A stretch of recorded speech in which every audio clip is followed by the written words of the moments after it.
Hello, and welcome to another episode of the Heart Centered Therapist podcast. I'm Cindy Gozansky, your host, and I'm so honored that you joined me today. Today, I'm super excited to bring to you Arianna Smith.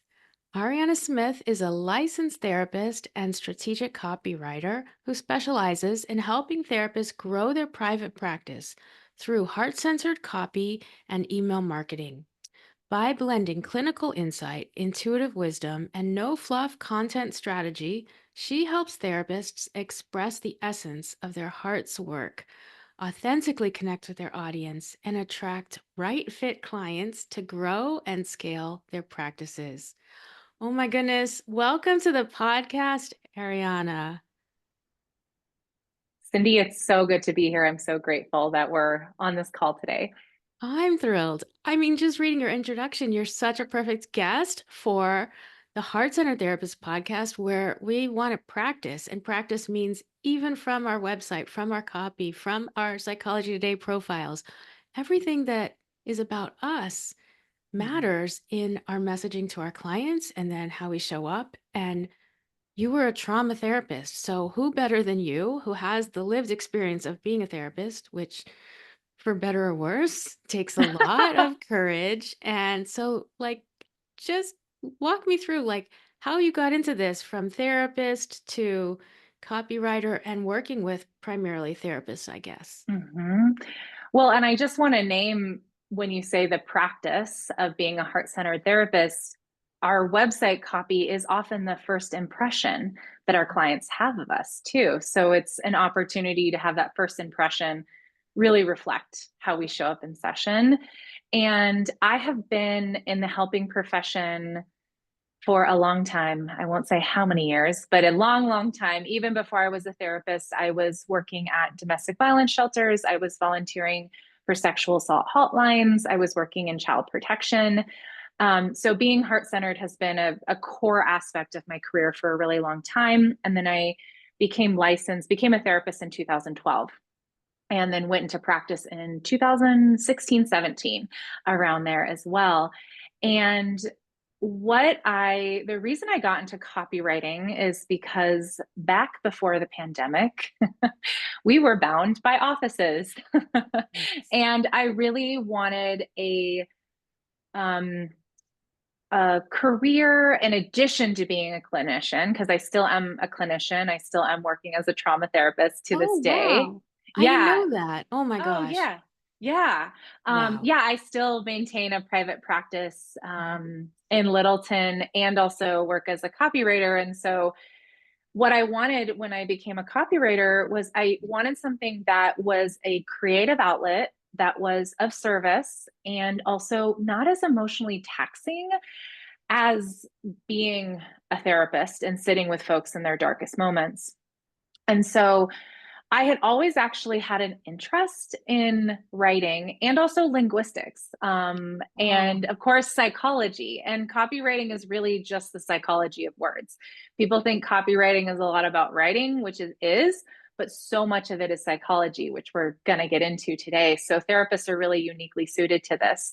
And then, once I started copywriting, just over time, my copywriting services just grew and grew and grew and grew and was really filling my heart and filling my soul. And so I had to, kind of adjust my private practice over time as well to make space for both of those. And so now what I love is I get to dance between the clinical and the creative on the daily, and I get to write copy for my clients, and I can typically tap into a client or a person that I've worked with that has that experience or someone that I know. So I'm bringing so much lived experience to being a copywriter that, someone may not bring, that didn't have that embodied wisdom of sitting with people during their darkest moments. amazing. So amazing, Ariana. And I know we're going to talk about some of the more nitty gritty and practical parts of copywriting, but you just Yeah. said something that melts my heart. How does that intersection work for you to dance between the clinical and the creative? I Yeah. imagine that they really kind of inspire and impact each side. Yeah. Well, I often think a lot of folks think that creativity only looks like painting or poetry or music. And therapists are some of the most creative people I know. So true. When you really, really think about it, how many people have to go into a session with an individual person who has their own, or a relationship or a group, right? Who has their own history, experience, that are coming up, and come up with creative ways to help them reach their goals, because no client is the same. And you have to adapt your modalities. You have to pay attention to what's happening within you. That's creativity. When we have those moments as therapists where we're just like, damn, that was really good. Like, that's being creative. Like, we all have those sessions. Oh, Or when we bring it to a consult group as well. right. Thank you for sharing that. And I really hope that if you're listening to this, you can take that in because I was there once. I used to think, "Oh, I'm not creative at all, right? Mhm. I can't do art, I can't paint, I can't do any of these, pottery, I can't do something creative." But I was like, "Wow, I feel like I have to be so organic and flexible in my work." And then at some point, somebody else shared something so similar to what you said, but not as Yeah. beautiful.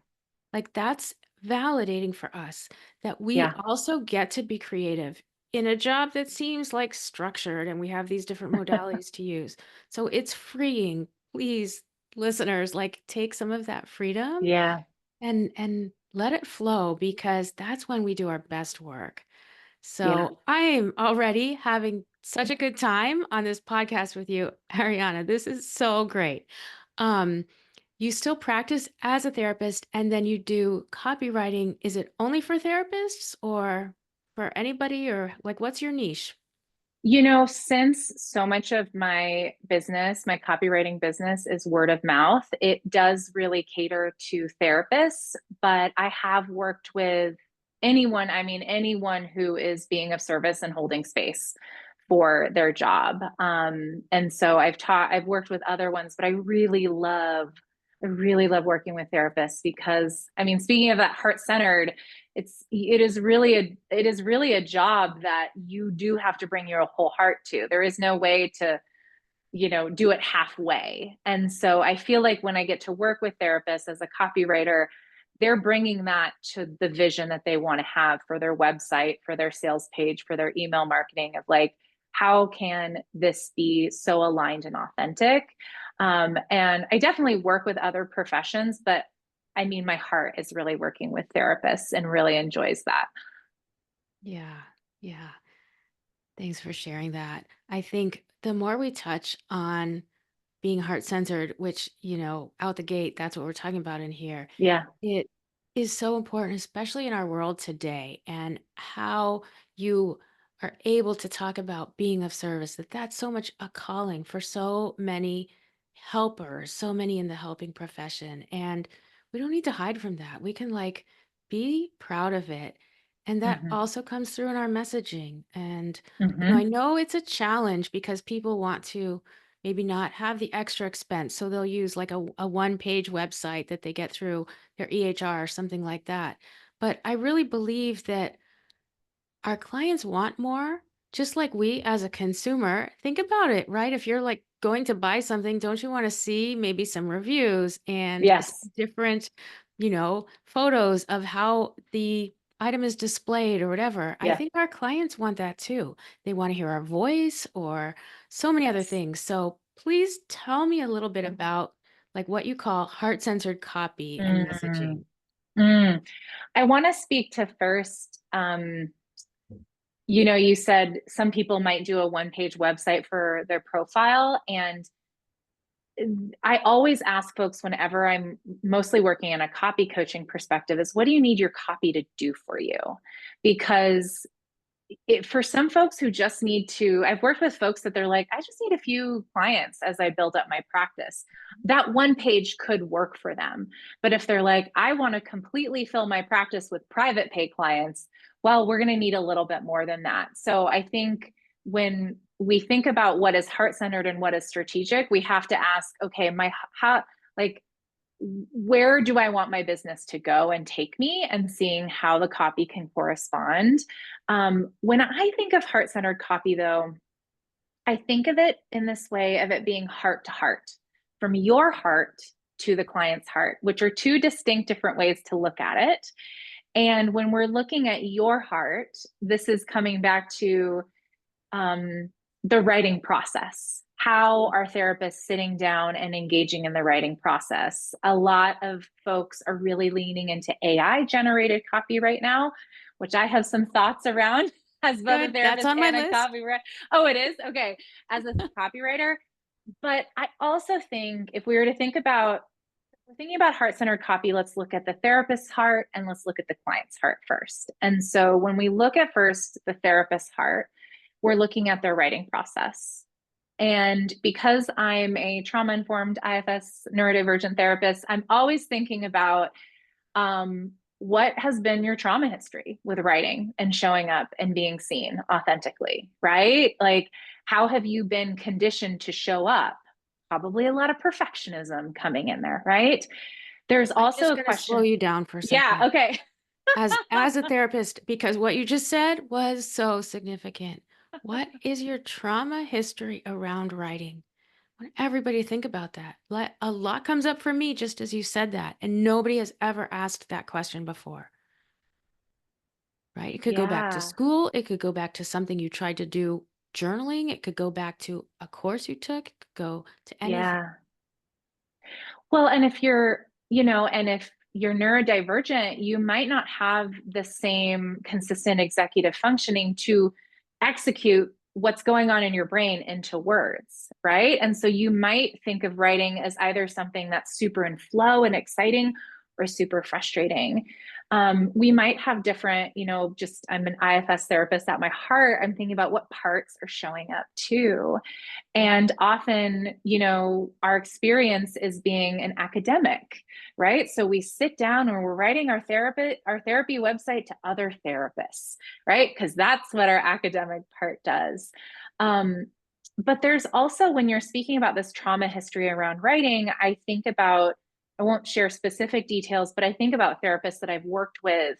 Um, and I always ask them, what part is writing your copy? And I get really surprised at the responses, because sometimes it's their perfectionist part, sometimes it's a child part, right? It's this young part that's just like, I just got to make this right. I just got to get this done. So when we're thinking about heart-centered copy, the core of it starts with your heart and what you're bringing to the page and what healing is needed around your heart and being seen and expressing yourself too. Yeah. Yeah. Wow. So many nuggets in there.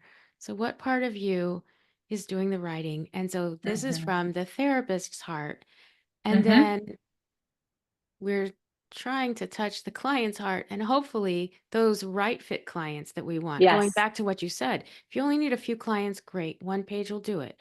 If you want private pay clients and a certain niche so that you really feel more fulfilled and satisfied in your work, then you might really need to spend more time with that Mm-hmm. whole website, right? Yes. So if I think of, like, I'm imagining like a heart and a heart, and then I'm imagining a bridge between the two, and that's your message, which is something we wanted to talk about. And so if we think about this process, you've worked on your writing process as a therapist, which there's a lot of different ways to kind of explore that as well. And then we think about the bridge between your heart to the clients, and that's your messaging. And for those, I feel like the term messaging is thrown around a lot, but I really want to get operational around what it actually means. So, your message is what you want to say, and your copy is how you want to say it.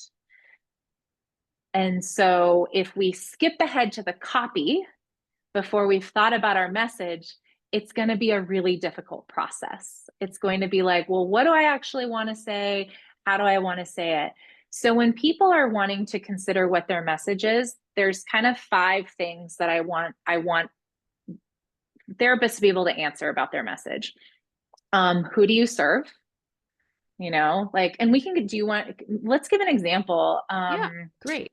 Let's see here. I'm not always good at coming up with examples on the spot. But do you have an example at the top of your mind that we could play with around this? Yeah, I do. Okay, so let's say there's an let's say there's a therapist opening their private practice and they want to work primarily with couples, their relationship therapist, and they also want to work with um, moms who are like exploring career moves and that kind of Mm, thing. So kind of, okay. yeah, like sort of multi-passionate moms and couples.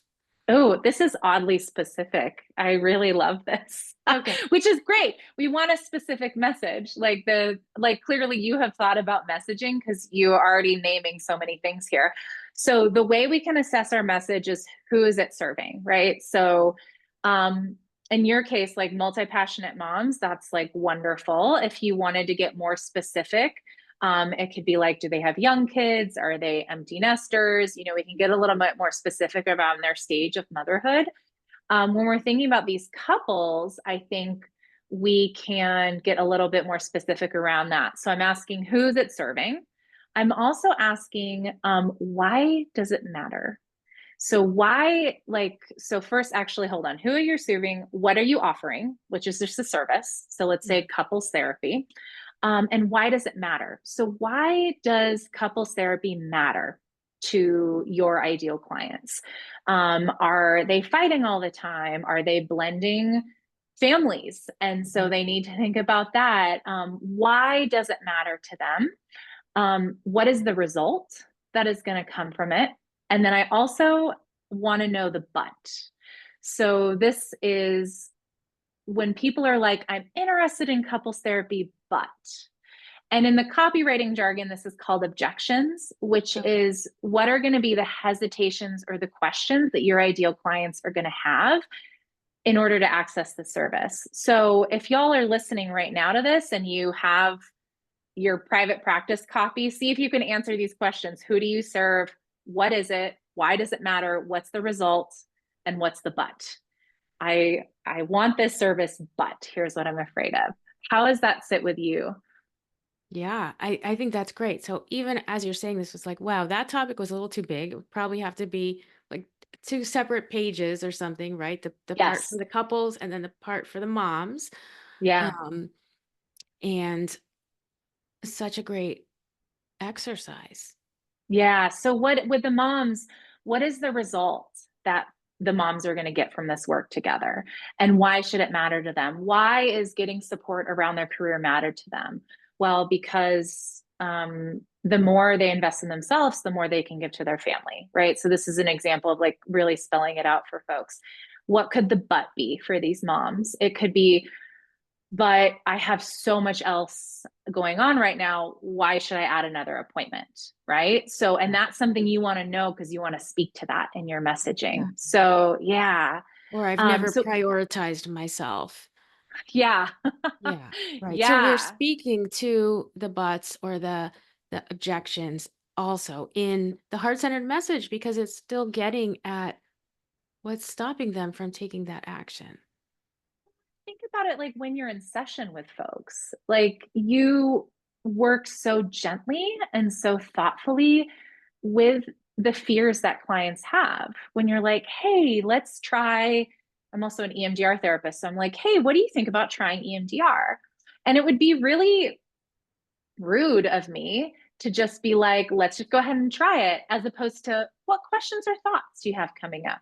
What are some fears that you have around opening this up? So it's just a compassionate way that we show up in session and that we can show up in our copy too.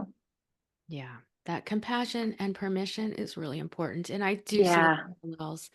It's hard to not see them in how we work and are present as therapists, and then how Yeah. that is going to appear on the page. Yes. Yes. So if we think about, should I go in the next step, the next Oh, go part of the ahead. bridge? Yeah. Yeah. So just to, I'm obviously a very visual first person. So we started over here with what's the therapist's message around writing. The bridge to your client's heart is your message. And then now to connect with your client's heart comes in your words. So this is where the copy comes in. And this is where we're blending writing and sales psychology and all the things that can sometimes kind of trip therapists up around the execution of copywriting.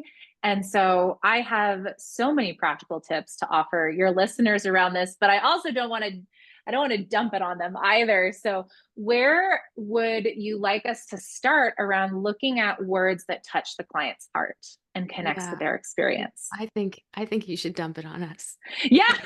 Yeah, I think we want it. This is so exciting. Okay. Okay. So I actually, before I got on the call today, I had this like random insight. Are you familiar with the stages of change Yes. of, I'm sure we all are, like, it's like grad school, like 101, Yeah. motivational interviewing.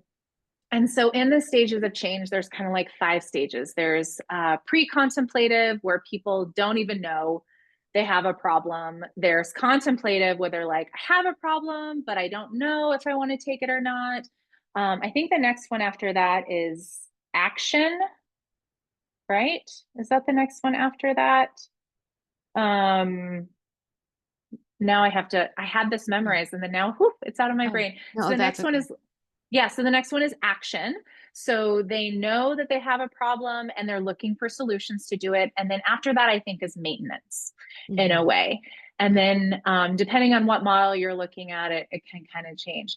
So you can actually apply this model to your clients through a copywriting lens. And if you want the fancy term for it, it's called the customer level of awareness. And you can Google this customer level of awareness. And it's basically, it isn't fully mapped because it's not the same. But if you already have this concept of the stages of change, you can apply it to this level of awareness and you can think about, where is my ideal client at and their level of awareness of the problem. So if we think about this multi-passionate moms, um, there is a stage where they're completely unaware. They don't even know what's, they don't even know you have a problem. I call this problem like problems I didn't know I had. When you see like products out there, like I think I saw like a square water bottle or something that fit in the bag. And I was like, that's a great example of marketing to people who are problem unaware, because I didn't even know that this round water bottle was so clunky in my backpack, but now I have this book shaped water bottle, right? Yeah, To be right. clear, this is a really hard population to speak to. So when you are considering what level of awareness you want to speak to, if it's problem unaware, that's going to be hard to speak to. But then what we go into is problem aware and solution aware. And when you think about the stages of change, these can map really nicely over to contemplation and action. Mhm. Because in contemplation stage, you're like, okay, I know I have a problem, and you're gathering options. When clients are problem aware, they know that there's an issue, but they don't necessarily know how to solve it. So, like for this multi passionate mom's case, she knows that there's something. I'm just going to take some creative liberties Yeah. here because that's what I do. She knows there's something missing because she isn't really nurturing her career right now, but she doesn't really know what she needs. Right. So that'd be an example of problem aware. And you could definitely write copy to that. You could also speak to someone who's solution aware. So in this case, with the multi-passionate mom, she realizes, oh, I really need to be nurturing my career while I'm raising my children. Here's how I want to move forward with that, right? And Mhm. so that solution aware, I'm going to find a therapist who really specializes in the intersection of motherhood and career growth or something like that. So this is one way where you can meet a client where they're at, where you can really have a heart-centered messages is where are they at right now. And once again, we do this in our clinical work, right? Yes. Like Right. Yeah. how do you see this showing up with your clients or when you're writing copy? This is so great. I mean, I going back to like that intersection of balancing motherhood and the career exploration, right? That is Mm-hmm, part of the messaging for their problem. Like I can see that so mm-hmm. clearly, even when you just state that, all of a sudden it's like, oh, that's their niche. That's what they're doing. Yeah. I think what I'm really taking away from this so far, Ariana, is in the writing, um, I'm still back there on which part of me is writing. Seriously, because there's a part of me that, no shame, no story is scared to write. So that's the part that's like, well, what's going to be on the website then? Or what's going to go in the journal, right? So there's that part that is definitely there. Hmm. Um, and there's also the part of me that like loves serving, loves to really show my clients that there can be a different way. Hmm. And so Yeah. it's kind of finding that balance. Um, Well, and what you're describing is parallel process with the work we do with clients, right? That friction of I really want my relationship to be better, but also I'm really afraid to look at my own stuff. That we work with that paradox all the time. Mm. And so if any other listeners are feeling that way, they know how to turn that inward and they know how to use, or I invite you to use whatever practice or modality is helpful for you to help that part. And sometimes that part needs permission to just not have to write for you, you know? It doesn't have to be there writing for you. And then when it doesn't have to, more of you gets to come through and more of you gets to come through in the message. And maybe, in this case, in this friction, maybe you just start with free writing free writing a service page. I often Mhm. advise folks when they're writing their homepage or they're writing their website, um, to start with their service pages and start where they Mm. feel the most interest, start where they feel the most specific, because they often will feel the least amount of perfectionism and the most amount of interest and the most amount of flow, right? Amazing. So Right. Which in is this kind of what I case, said, that I was yeah, like passionate about the service part. So you're saying yeah, start with that, write about the service. And that's a way to like get into exploring our message. yeah. Sometimes you can't know what your message is until you're writing. So yeah, and this is where perfectionism comes in, where we often come to the page with such a strong agenda of what things are going to look like. And what I have found when um, I have a writing coach that she describes it as your surrendered first draft. So when we Mm. surrender to the process, that may or may not have resonance with some people, often what comes through us is so much more profound and moving than what we thought we were going to write, you know? And Yeah. so when you're thinking of this multi passionate mom or whatever your ideal client is, open up a Google Doc and just write freely. Turn off your Grammarly. We don't want to see red underlined squiggles. Like, turn off your notifications and, write without a backspace button. Like, don't allow to just like see what comes through and see what flows. Because often perfectionism tells us, well, I've got to get it right before I can do it. But all you have to do is just do it and see what flows. And you will be, I promise, you will be so surprised to what comes out of you when you are writing in this way, when you are writing tapped into the love of what you do and also the Mhm. love of your work and the love of your clients as well. Mhm. Yeah. Oh, that's so beautifully articulated. And again, like you said, it's that heart-centered messaging, and we have to practice it first ourselves.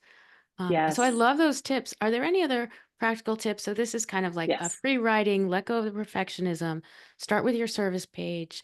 Any other Mm-hmm. practical tips you'd want to add to help get Yeah. the juices flow? Mm-hmm. Yes. Yes. Yes. Um, So, one other practical tip is to understand that there is a writing process. And a lot of therapists sit down to the page because they're super smart and they can write something really well. They can edit as they write, and it's pretty functional. But I would invite therapists to really deconstruct their writing process, remove it from academic writing, and have a messy first draft. Mhm. Let it sit for a few days and then go back and edit it and then rearrange it. So that would be the first practical tip I've offer is that free write and then embracing that it is a process. The other thing is I would just think about over and over, how can my copy be client centric?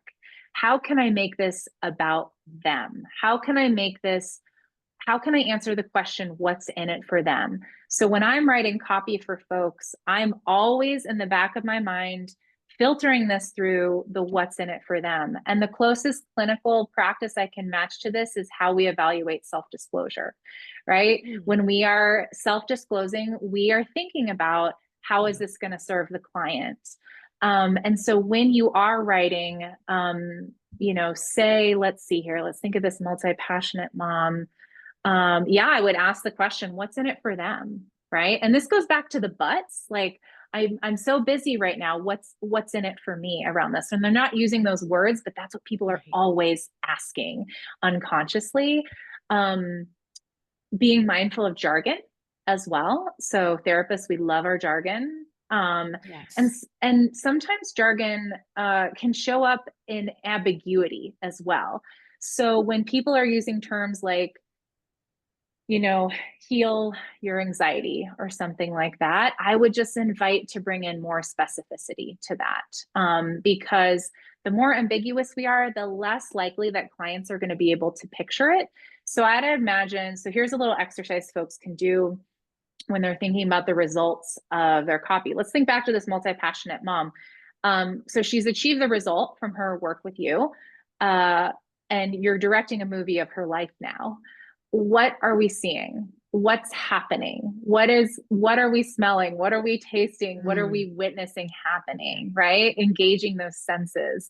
And so let's say that the result is she feels, I don't know, do you have a guess around what this I result could do. be? Yes, Yeah. as you're describing that, because you're so good at what you do, Ariana, as a therapist and a copywriter. She feels confident. She has different posture. She's like more assertive. She's smiling and engaging more with other people because of this confidence and this drive and having meaning in her life. Mhm. I kind of see that, right? Yeah. Yeah. And see how much more compelling that is than just like you feel your life is better, Yeah. like Or what does heal that your look like? anxiety. Or like heal your Yeah. anxiety. The other thing to think about is, another practical tip, we talked about this before we hopped on, is buyer archetypes, which you were like, I want to make sure we get into this as well. Yes, buyer archetypes. I'm so excited for Yes. this. Yes. Yeah. So, buyer archetypes, sometimes they're called buyer personas, buyer personalities. I like calling them buyer archetypes because, I mean, I'm a therapist. I love archetypes. We love We this, love right? archetypes. Um, and I like the idea of archetypes because there is a certain way, the idea behind buyer archetypes is we have a distinct process and information. We have a distinct process that we go through and distinct information that we need to make a buying decision. So not everyone buys in the same way, just like not all your clients think in the same way and feel in the same way and process in the same way. It's the same thing when we are considering buying. And often therapists, they write to their buyer archetype.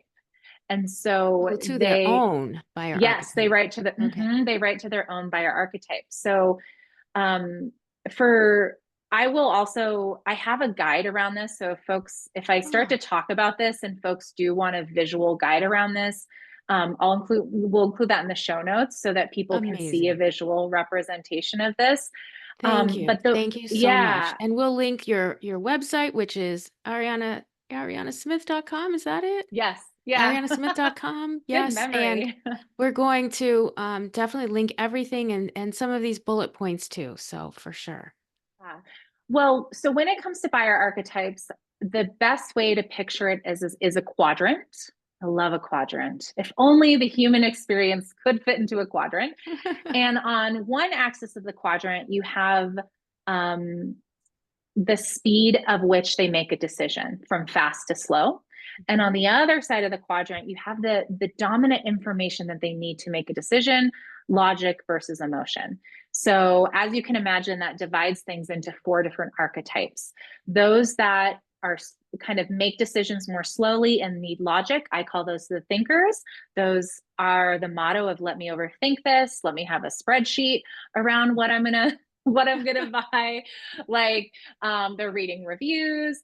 The Right. folks that have a slower decision making speed and rely more on emotional data, I call those the feelers, because they often need time to process all their emotional and relational data before they're ready to make a decision. Um, and then when we go to the top of the quadrant, in my mind, it can be wherever it is Mhm. in your own mind, people that rely on logic and make decisions quickly, I call those the CEOs. And they're really looking at what makes you the best. Why are you the Mm. best choice? And they want to be able to quickly scan your website and see exactly the information that they need. So if your website has walls of text, they're going to get tired and click away. They're like, I can't find what it needs. And then the folks that make decisions quickly based on emotional data, I call those the fun lovers. They're kind of like the Fun. why not. Sometimes they're called spontaneous buyers. And these are the folks that they need to find the information really easily, but they're often more motivated by connection and what's fun, like what's exciting. And this is where you can bring in your brand colors and all of that. Mhm. So that's a snapshot of the 4 buyer archetypes as I kind of work with them. Wow, I love it. That's so exciting. And you get like some of the money messaging behind that, and then how do the different colors impact each of the types Yeah. and the emotions and the logic. It's really cool. Do you have a sense of which archetype you are? And we can have dominant and secondary, but Right. do you have a sense of which one you are? Well, I know for sure my husband is 100% the fun buyer, the impulse Oh, spontaneous buyer. I have to the just fun say, lover. right, Yes. those ads on Facebook get him every time. Yes. I'm probably more of the feeler buyer. Is that what you Yeah. Yeah, probably a little I, bit more like that. Because maybe a little slower, but I have to feel it through and think about it. I would love to be more of a CEO buyer, but I think so sometimes I am, but I probably fall into the other quadrant the most. well, and the motto that I give this feeler archetype is I trust my gut. Oh, And it's often like gut yeah. decisions. It's like it just Okay. felt like the right thing. And you can know if your clients are this archetype because they will use words like, I just felt called to work with you. Or Hmm. just, it just felt, you can tell. And I think the important thing to remember for these buyer archetypes is half of them need more time to make decisions. And so when folks start their private practice and they're like, why aren't I full in a month? I'm like, well, Mhm. you have 2 buyer archetypes that need more time in order to decide if you're the right Wow. choice. They need a little bit more time to process it. That's Um, brilliant. That's so yeah, brilliant, Ariana. So there are a lot of new therapists in my audience who are starting private practice or, still relatively new. And I think this is such an important point. yeah, Don't take it as like you're not doing enough, but really look at who your clients are, who mhm, your buyers are, and what types of yep, decisions do they need to make. And just think, even my experience as a group practice owner, we get a lot of inquiries from clients through Psychology mhm, Today or through the website. Sometimes they will email me. I need to email them back several times with a different therapist or a different response until they make mhm, their decision. And then they're a mhm, wonderful client for the clinician, but it took a little longer than with somebody else who's like, "Oh, yes, this is great. When can we yeah. start?" Yes. Well, and layer that in with, I know, the stages of change, Mhm. right? They may still be deciding if they even want to take action, like Right. them reaching out. I remember I've had folks reach out, have a first inquiry for therapy, and they're not ready at that time, but then I might hear from them a year later, and then they're Mhm. ready. So Mhm. I think when people are thinking about heart centered messaging, heart centered copy, heart centered marketing, it is about acknowledging that there is a different speed and process for everyone, and that consistency is good for marketing in many reasons. But if you're really trying to target these deep feelers, like these feeler archetypes, they need a lot of emotional data about you, Mhm. right? So they Right. need to be seeing your blogs. They might be able to see your reels. They might want to listen to you on a podcast, Mhm. Um, and I have found with those clients, they often take longer to come into your sphere, but then they're with you for a really long Yes. time, you know? So it is really worth the investment of speaking to all types of buyer archetypes and also acknowledging that it's going to take time for some of them too. Mhm. Right. So there's the education piece of problem aware. Some clients may not be aware, and then they see your offering or they Mm-hmm. recognize through something else that they have a problem. So there's the education part of problem aware. And then Mm-hmm. I I tend to simplify things, and I would be remiss if I didn't bring this up, just even in the way like I conceptualize motivational interviewing and some of the work Yeah. that I've done too. We can even simplify the stages into somebody's either ambivalent or they're in action. And Yeah. so we've got this problem aware, the education piece. Then they may be ambivalent, going through whatever their buyer archetype is until they take Yeah. action. And that helps me conceptualize it. Yeah. And I think it'll be even better when we can look at the quadrants and get Yes. to see that. But I think this can really open people's minds and hearts to how they want Mm-hmm. to sell your services. And that's the Mm-hmm. other thing I just really want to underscore. We're taught or told, oh, you're not selling, you're here to serve. But the fact is, we still are offering a service and we still Yes. want to attract the clients that we will most love working with, Yeah. that we can help the most and have the greatest implications for help in their families, their communities, and so on. Yes. Yeah. And it's really important to learn how to do the marketing. And that's Yeah. not taught in grad school. So thank you, No. Ariana, for everything you're doing with this. Like, this is so important. Yeah. You're right. It's not something that they taught us in grad school. And a lot of therapists, I think, don't know that they're already set up to really grasp this. Like how much of what we covered today was linked to a clinical concept, right? It was linked to something you're already doing. And that could be just because I'm a therapist and that's how I learn and how I've Hmm. conceptualized it. But I think that, you know, I think maybe like the biggest thing, maybe for folks to take away, is this idea of your copy is building a bridge and you have to think about one side of the ravine, Hmm. one side of the ravine, um, and the work that you're going to do there. You know, what part of me, what's my trauma history with writing, what part of me, the bridge, which is the message, and then the client on the other side. How am I going to honor their unique psychology, where they're at in their process, what they're struggling with, the questions that they're asking, so that the line between the two of you is as heart-centered as possible. Mm, yeah. And that's when it becomes really aligned too. I love it. Yeah. You also wanted to share a little bit with my audience about inclusivity and how we might be Mm-hmm. able to make sure our copy is authentic and inclusive. Mm-hmm.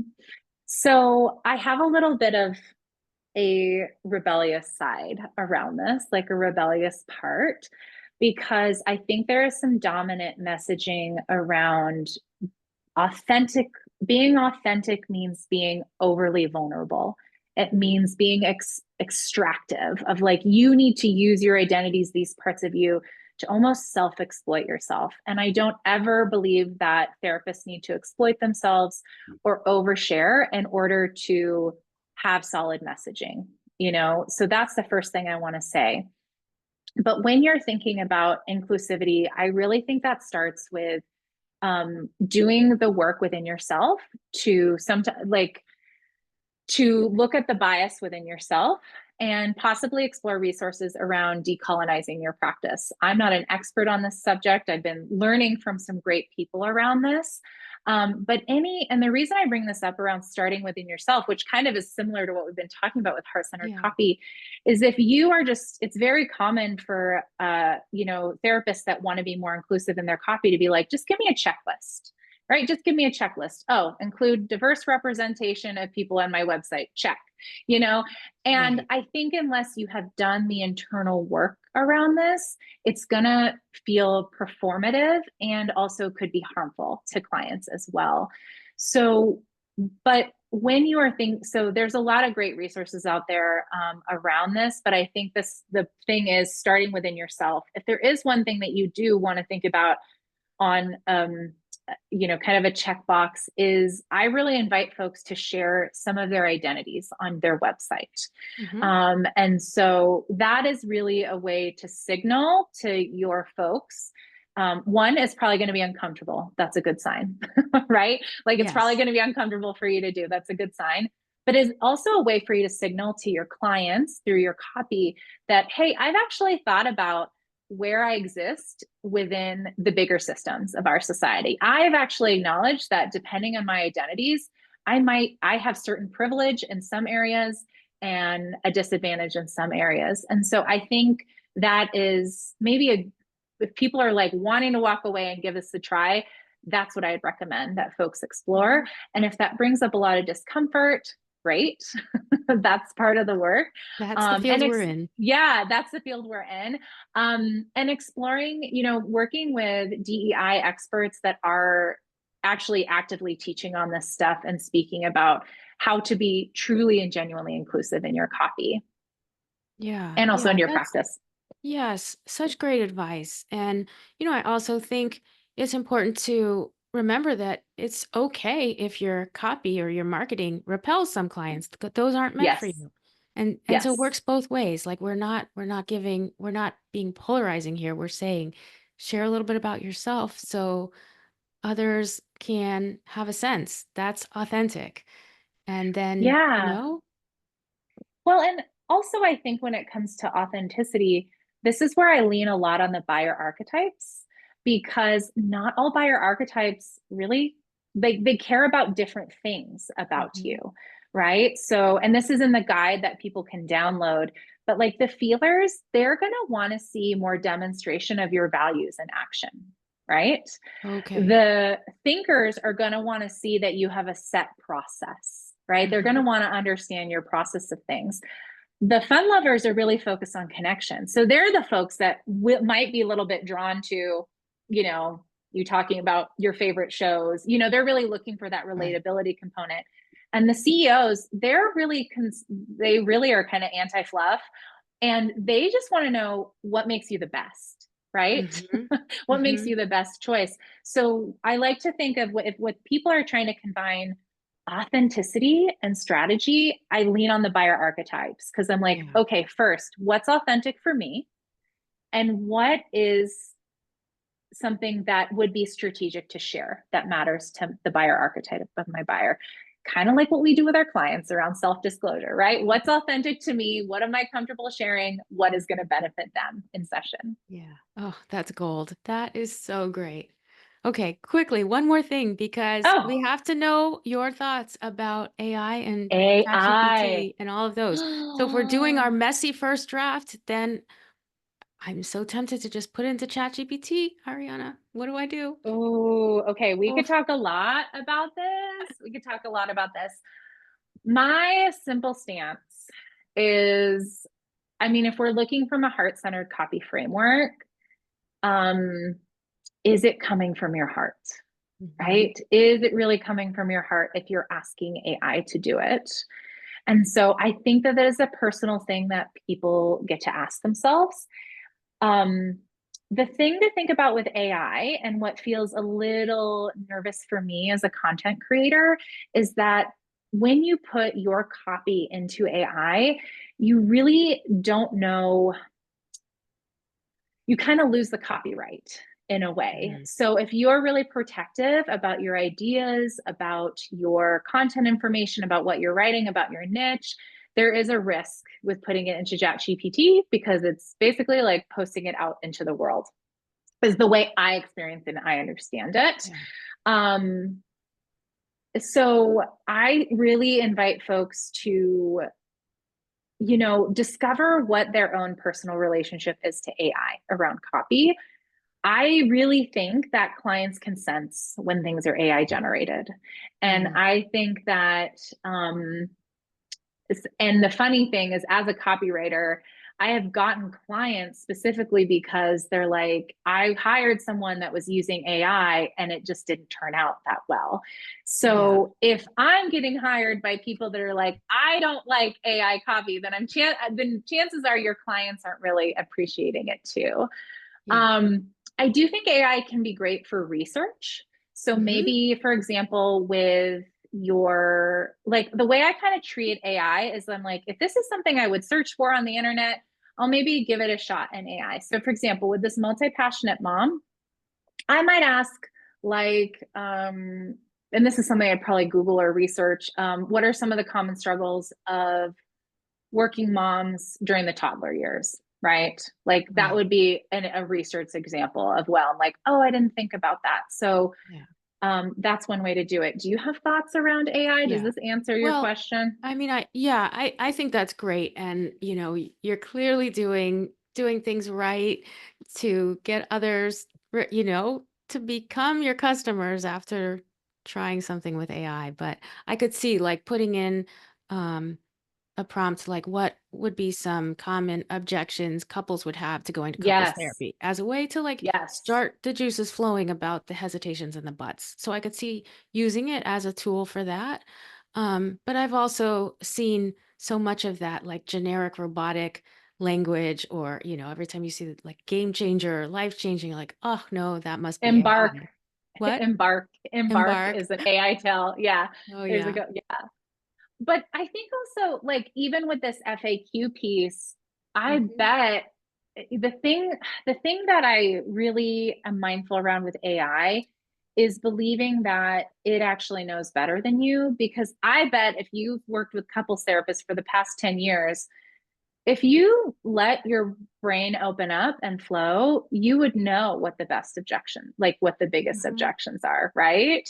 And Right. maybe you want to cross reference it with your research, but I just always invite people to like lean into the knowledge that they already have as therapists, because chances are, if you go to AI and what are some of the common objections, great ideas. But what we know as therapists is it's on a deeper level, right? Like when people, and this is a copywriting tip I have for folks, is I always invite people to think of what's the objection after time and money, because that's the Mm. real objection, Okay. right? That's So like great. with, yeah, with couples therapy, it's like, well, I don't have the time and it's expensive. Okay, what's the real objection under that? What if this doesn't work and we have to break Yeah. up? Right? Or like, what if I'm the problem? This is where AI can't go as deep as Yeah. we can as therapists and human. Yeah. Oh, beautiful. So great. What an amazing opportunity to learn from you today, Ariana. Thank Thank you so you. much. I am so grateful for you taking this precious time out of your day from your therapy job and your copywriting job to meet with us and to share your wisdom. It's so gold. And I know a lot of the listeners might want to reach out to you to find out more. And so tell us a little bit about how they can find you and what's in store. Yeah. So my website is ariannasmith.com with two N's. And on that, I mentioned there's at the very top, I don't know when this is going to be released, but at the very top is the Buyer Archetypes freebie that you can download. I have a 90-minute copywriting masterclass for therapists there as well. But if people really want to get kind of this heart-centered approach to copywriting in their inbox every week, I have my newsletter, the weekly Wordsmith, that Oh, is a fun way to just get these thoughts and these ideas into your inbox and just like keep that inspiration going. And I try to stay really up to date on trends and like what's happening in the market right now. So if you want to just stay up to date on what's happening in copywriting trends, you can just stay in my newsletter, and I'll tell you, I'll tell you what's going that's on for folks. that's great. I love it. And honestly, I would love to have you back sometime because this connection working as a trauma therapist and then the copywriting and the marketing and that you do both. I'm sure People might even have some other questions about that. Like, it's so rich having our discussion today. So, from my Yeah, heart, thank yeah. you so much. Yes, thank you so much. So grateful to be on here today. Great. Thank you so much. And until next time, stay heart centered.